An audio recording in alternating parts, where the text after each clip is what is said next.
নমস্কার, আজও একটা অঙ্ক নিয়ে সংখ্যাটা বলা আছে একটি আয়তক্ষেত্রের কর্ণ 10 সেমি এবং তা আয়তক্ষেত্রটির একটি বাহুর দ্বিগুণ হলে আয়তক্ষেত্রের ক্ষেত্রফল কত? উত্তর 25√3। এখানে কর্ণ বলে দেওয়া আছে এবং কি বলেছে, কর্ণটা কি বলেছে, একটা বাহুর ডবল, এবং তার তাহলে অপর বাহুটা নিয়ে জানা নেই এবং আয়তক্ষেত্রের ক্ষেত্রফল চেয়েছে। তাহলে উত্তরটা, অঙ্কটা করার আগে আমরা বলে রাখি যে তোমরা আমার হোয়াটসঅ্যাপ ও টেলিগ্রাম চ্যানেল জয়েন করতে পারো, যেখানে মক টেস্ট ও প্র্যাকটিসের দেওয়া হয়। যাদের মক টেস্ট ও প্র্যাকটিসের দেওয়ার ইচ্ছা তারা হোয়াটসঅ্যাপ চ্যানেল ও টেলিগ্রাম চ্যানেল জয়েন করতে পারো, যার লিঙ্ক এর অঙ্কটা ডেসক্রিপশানে দেওয়া আছে। তো অঙ্কটা কী বলেছে, কর্ণ 10 সেমি বলেছে এবং বাহু কি বলেছে, একটি বাহু। তাহলে কী বলেছে, কর্ণের হাফ হবে, কারণ বাহুর ডবল হচ্ছে কর্ণ, তো কর্ণের হাফ হবে 10/2 সমান 5 সেমি একটি বাহু।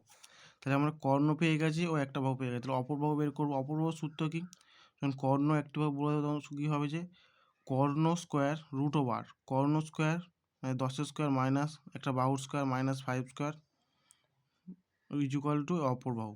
তাহলে কী রুট ওভার 10 মানে 100 মাইনাস 25, তাহলে 75 হলো। এই 75কে আমরা ভেঙে নেবো। 75 কী করে আসে, দুটো 5 5 25 3 75, তাহলে দুটো 5 আছে, তাই জন্য একটা 5 রুটের বাইরে চলে আসবে, তাহলে 5/√3 হলো। তাহলে আমরা অপর বাহু পেয়ে গেলাম কত, 5/√3। তাহলে ক্ষেত্রফল সূত্র কি, দুটো বাহুর গুণফল। তাহলে 5 একটা বেরিয়েছে একটা বাহু, একটা বাহু 5√3, তাহলে 5 5 25 আর √3 থাকলে √3 থাকে, 25√3 বর্গ সেমি, মানে 25√3 বর্গ সেমি, এটাই উত্তর। আশা করি স্যার বুঝতে পেরেছো।